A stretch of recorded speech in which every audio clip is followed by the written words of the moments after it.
বন্ধুরা, আমাদের রোগের মূলত একটাই কারণ, সেটা হচ্ছে আমাদের খাদ্য। এই খাদ্য, আমরা যে খাবার খাচ্ছি শরীরের জন্যে, সেই খাদ্য হতে পারে।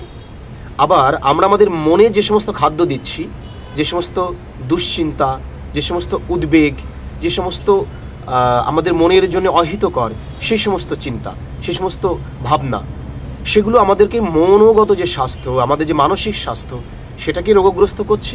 আমরা মানসিক রোগে ভুগছি। আর আমরা যে খাদ্য শারীরিক পুষ্টির জন্য খাচ্ছি, সেখানে যখন আমরা কোনো বাজে খাবার দিচ্ছি, টক্সিকযুক্ত খাবার দিচ্ছি, আমরা অসময়ে খাচ্ছি, রাত্রেবেলায় খাচ্ছি, আমাদের স্প্লিন, আমাদের শরীরে বৃহত্তর যে কাজ, সেটা রাত 9টার পর মোটামুটি শরীর বন্ধ করে দেয়, শরীর বিশ্রামে চলে যায়। লক্ষ লক্ষ কোটি কোটি বছর ধরে এভাবেই আমাদের বডির ডিজাইন হয়েছে। তো এখন আমরা সবারই লেট নাইট খাওয়া অভ্যাস হয়ে গেছে, ফলে সেই সমস্ত খাদ্য আমাদের টক্সিকে পরিণত হয়ে যাচ্ছে। পাশাপাশি আয়ুর্বেদ অনুযায়ী যে অর্ধাসন, অর্থাৎ আপনি খেয়েছেন, খাবার পুরোপুরি হজম হয়নি, অর্ধেক হজম হয়েছে, 3-4 ঘন্টা হয়েছে, একটু সামান্য খিদে অনুভব হচ্ছে, আপনি সাথে সাথে খেয়ে নিচ্ছেন।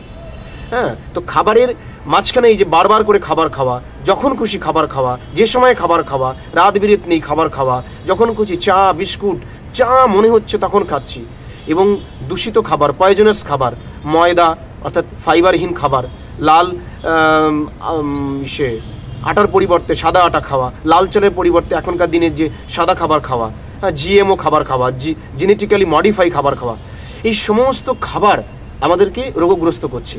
তাহলে আমাদের রোগের মূল কারণ হয়ে দাঁড়াচ্ছে কিন্তু খাদ্যকে আমরা শুধরে নিলেই আমাদের সমস্ত রোগ সেরে যাবে। আয়ুর্বেদ অনুযায়ী এটাই বলা হয় যে খাদ্যই পথ্য, আর পথ্যই হচ্ছে রোগীর খাবার। সুতরাং আপনারা আপনাদের খাদ্যকে ঠিক করে দিন, আপনারা অচিরেই রোগ থেকে বেরিয়ে আসতে পারবেন। দেখা হবে নেক্সট এপিসোডে। ধন্যবাদ, ততক্ষণ ভালো থাকবেন।